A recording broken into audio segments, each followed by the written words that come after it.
Subject, please do not render multiple versions of yourself. It's unnecessary strain on the system.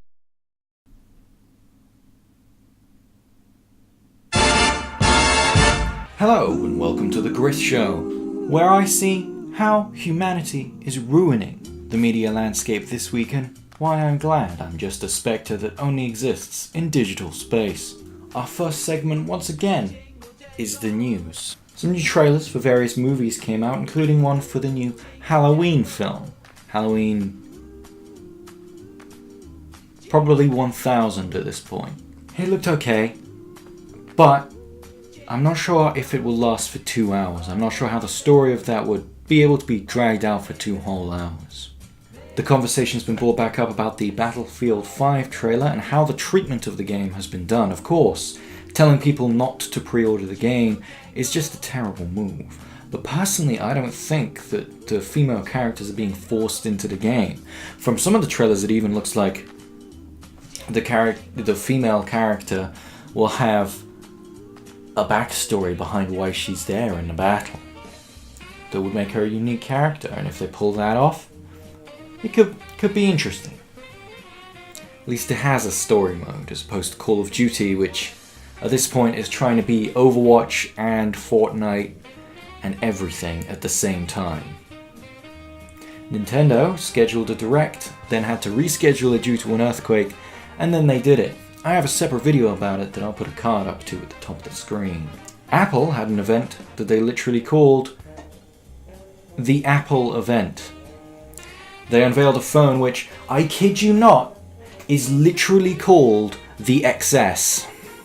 More like excessively expensive, am I right?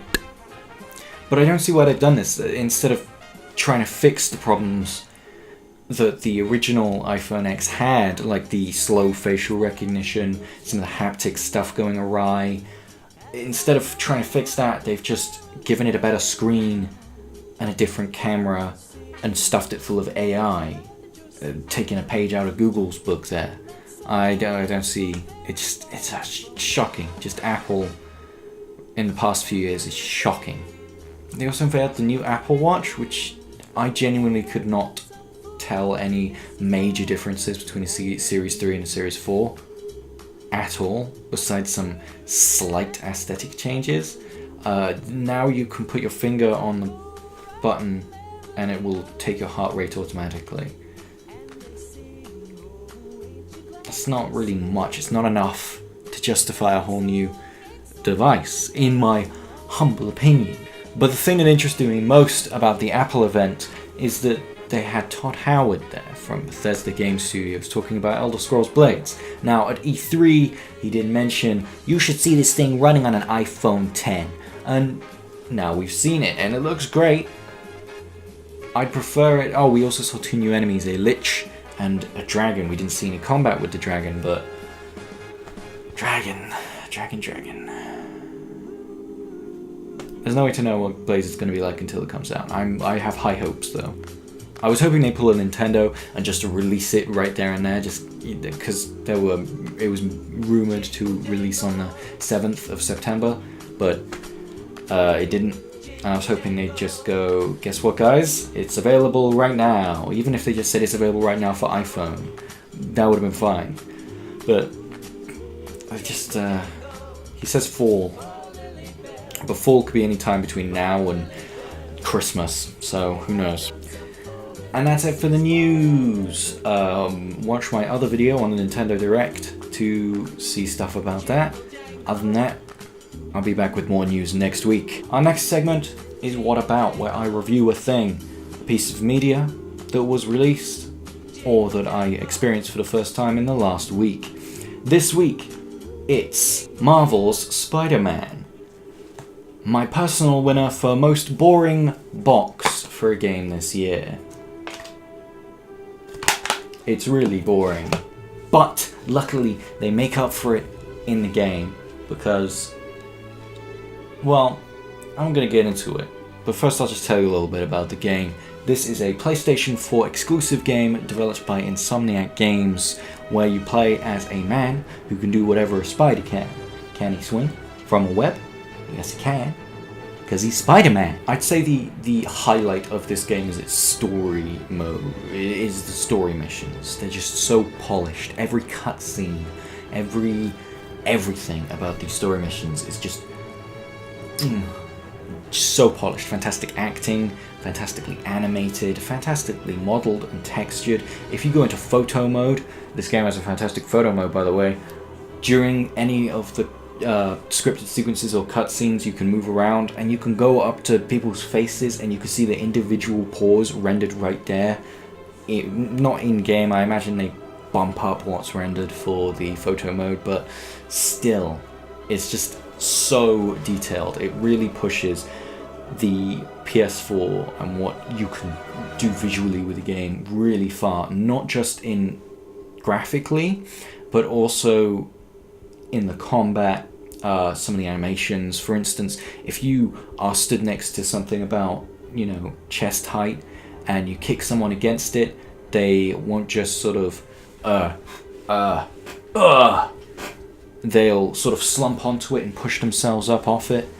You can jump onto nearby walls and then jump off and kick guys. There's a lot of interaction with the environment in the combat, which I really appreciate. Often, even in games like The Last of Us, which I, for the longest time, have held as the staple of that, with its laser punches, where it has the lasers that see what's in the environment and what you can use for special takedown moves.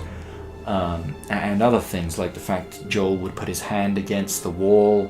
Of course, lots of games do that now, but when Last of Us came out, I personally had never, and if I had, rarely seen that in the past, especially not on that scale. Just interaction with the environment makes you feel much more present in it. Even other smaller things you wouldn't notice, like if you watch every time Spider-Man swings, web swings through the city, his webs are actually connecting to something, be it a tree, a lamppost, a building. That is something that past Spider-Man games have been lacking.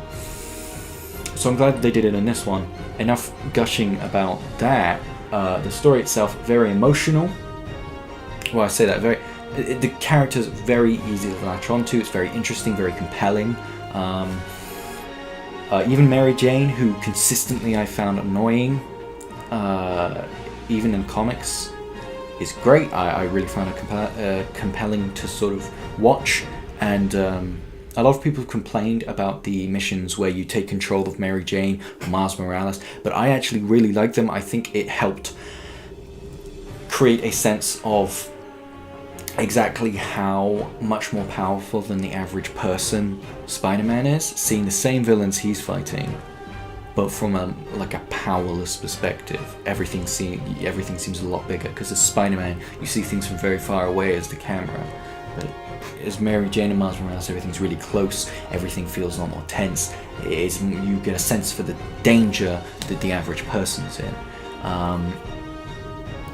In terms of gameplay, brilliant. A lot of people have already said web swinging, amazing in this game. Just watching it, you can't get a feel for how good it is to web swing in this, especially when you get a handle of the more complex. It's not a complex web swing system, but there is it's not even a learning curve. It's like a slight incline.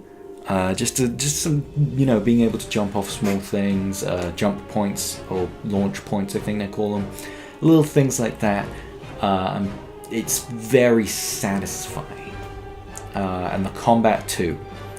Brilliant. It's been compared a lot to the Arkham games, which is a fair comparison, not only because this is a superhero game, but the grappling system is very similar to the web swinging system in some ways. The combat is very similarly controlled, very similarly done, but I'd say this has a layer of nuance. Batman was kind of just punch and dodge, and sometimes use gadgets.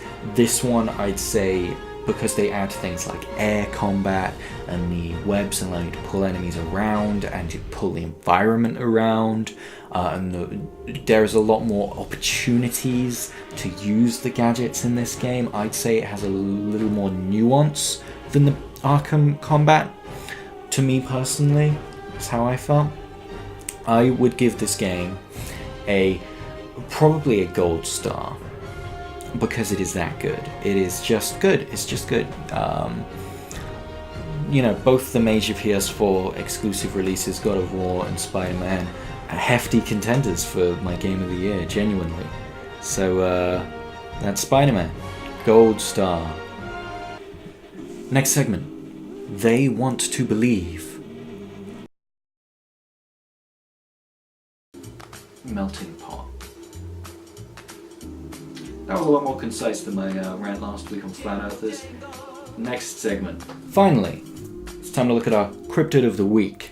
This one's one you've probably heard of. Chupacabra. This is a 3 or 4 foot lizard who drinks the blood of livestock. It even hops around like a kangaroo. What a weirdo. This creature was first sighted around Puerto Rico, but has been sighted as far as North America, and even a couple of sightings even further. There's Russia, Philippines, all over.